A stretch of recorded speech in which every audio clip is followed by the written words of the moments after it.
नमस्कार दोस्तों, स्वागत है आपका साइट फॉर वर्ल्ड के ऑफिशियल लर्निंग प्लेटफॉर्म पर, जहां स्टूडेंट्स और जॉब सीकर्स के लिए करियर, टेक्नोलॉजी और प्लेसमेंट से जुड़ी इंडस्ट्री ओरिएंटेड और प्रैक्टिकल नॉलेज दी जाती है। अगर आप अपनी स्किल्स को नेक्स्ट लेवल तक ले जाना चाहते हैं तो आप बिल्कुल सही जगह पर आए हो। चलिए शुरू करते हैं आज का इम्पोर्टेंट सेशन। नमस्ते स्टूडेंट्स। तो चलिए सीधे इस टॉपिक में जंप करते हैं। आज हम उस स्मार्ट इंजीनियरिंग की बात करने वाले हैं जो बड़े बड़े एआई मॉडल्स को हमारी डेली लाइफ के लिए यूजफुल और प्रैक्टिकल बनाती है। फोकस बना हुआ है ना? चलिए शुरू करते हैं। स्क्रीन पर जो आप ये नंबर देख रहे हैं, ये GPT-3 जैसे एक एआई मॉडल के पैरामीटर्स का है। अब ये पैरामीटर्स आप समझ लीजिए मॉडल के ब्रेन के कनेक्शंस जैसे हैं। जितने ज्यादा कनेक्शंस उतनी ही ज्यादा प्रोसेसिंग पावर और मेमोरी की जरूरत, और बस यहीं से असली चैलेंज शुरू होता है। अब देखिए, इतने बड़े मॉडल्स हैं तो रियल वर्ल्ड में प्रॉब्लम्स भी आती हैं। खर्चा बहुत होता है, स्पीड कम हो जाती है, और सबसे बड़ी बात, हम इन पावरफुल टूल्स को हर जगह इस्तेमाल नहीं कर सकते। हर डिवाइस में इतनी पावर नहीं होती आखिर। तो इसका सल्यूशन क्या है? आज हम इस प्रॉब्लम को समझेंगे, दो ब्रिलियंट सॉल्यूशंस देखेंगे, ये भी देखेंगे कि इनकी सक्सेस को नापते कैसे हैं, और आखिर में इन सब का हमारे लिए क्या मतलब है। रेडी हो नेक्स्ट स्टेप के लिए? ठीक है, तो सबसे पहले उस चैलेंज के स्केल को समझते हैं जिसका हम सामना कर रहे हैं। तो आखिर इनकी कोर प्रॉब्लम्स हैं क्या? पहली, इनको चलाने में बहुत खर्चा आता है। दूसरी, ये स्लो फील हो सकते हैं। और तीसरी, आप इन्हें बस अपने फोन पर नहीं डाल सकते। सोच के देखिए, रेजनेट 50 जैसा एक कंपैरेटिवली छोटा मॉडल भी 95 MB से ज्यादा मेमोरी लेता है। ये आपके फोन पर कई ऐप से भी ज्यादा है। चलिए अब इसके सॉल्यूशंस की तरफ बढ़ते हैं। हमारा पहला सेट ऑफ सॉल्यूशंस है मॉडल्स को फंडामेंटली छोटा करना। समझ लीजिए जैसे हम एआई के ब्रेन पर एक श्रिंकिंग रे इस्तेमाल कर रहे हों। पहली टेक्निक है प्रूनिंग। यहाँ हम स्ट्रैटेजिकली मॉडल के उन हिस्सों को हटा देते हैं जो ज़्यादा कंट्रीब्यूट नहीं कर रहे हैं, और इससे परफॉर्मेंस पर भी कोई खास असर नहीं पड़ता।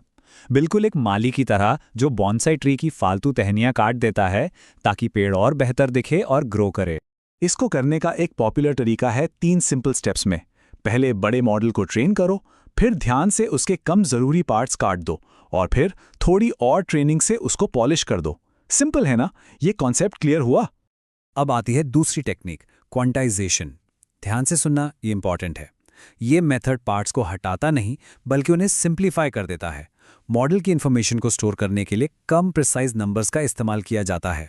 ठीक वैसे ही जैसे एक हाई रेजोल्यूशन फोटो को कम कलर्स का इस्तेमाल करके कंप्रेस किया जाता है, फाइल साइज छोटा हो जाता है। अब स्क्रीन पर ध्यान से देखिए, इन दोनों के बीच का जो कोर डिफरेंस है वो समझना जरूरी है।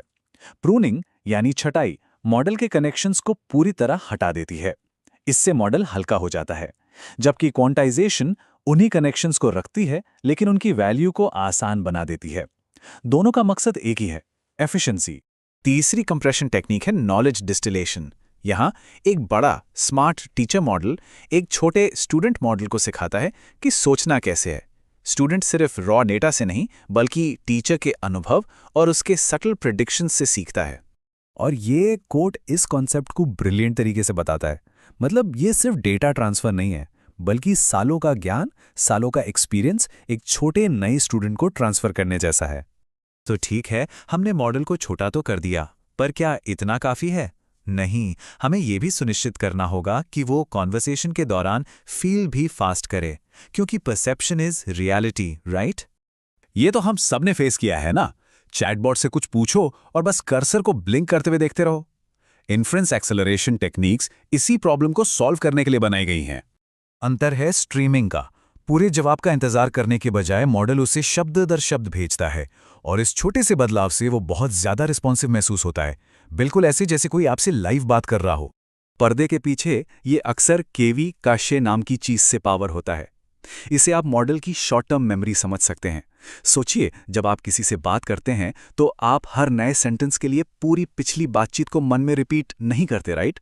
ये कैशे बिल्कुल वही काम करता है, और इसलिए चैटबॉट्स और कोडिंग असिस्टेंट्स के लिए ये बेहद जरूरी है। इससे वो कॉन्टेक्स्ट याद रख पाते हैं बिना स्लो हुए। इसके बिना मॉडल को हर नए शब्द के लिए पूरी चैट हिस्ट्री दोबारा पढ़नी पड़ती। इमेजिन कितना स्लो और इनएफिशिएंट हो जाता सब कुछ।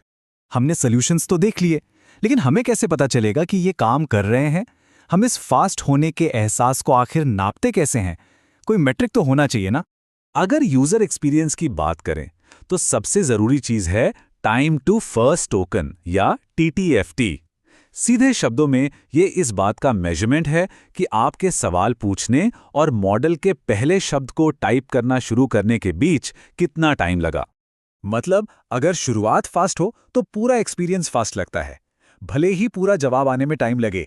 और स्ट्रीमिंग और कैशिंग इसी काम में मदद करते हैं। आखिरकार पहला इंप्रेशन ही आखिरी इंप्रेशन बन जाता है। चलिए अब फाइनल सेक्शन पर आते हैं। आखिर में इन सब चीजों का, इस सारी कॉम्प्लेक्स इंजीनियरिंग का आखिर मतलब क्या है? रियल वर्ल्ड में इसका क्या इंपैक्ट पड़ता है?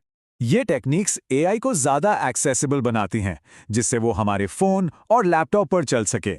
ये हमारे डेली टूल्स को इंस्टेंट फील कराती हैं और सबसे इंपॉर्टेंट, ये इन टेक्नोलॉजीज को सबके लिए सस्ता और एनवायरनमेंट के लिए भी बेहतर बनाती हैं।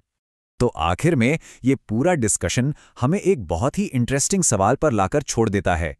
क्या AI का भविष्य हमेशा और बड़ा होने में है या फिर कम रिसोर्सेज में ज्यादा स्मार्ट काम करने में? इस तो हमारे चैनल को सब्सक्राइब कीजिए और वीडियो को अपने दोस्तों के साथ शेयर जरूर कीजिए। कमेंट सेक्शन में अपना डाउट या नेक्स्ट टॉपिक लिखना मत भूलिएगा।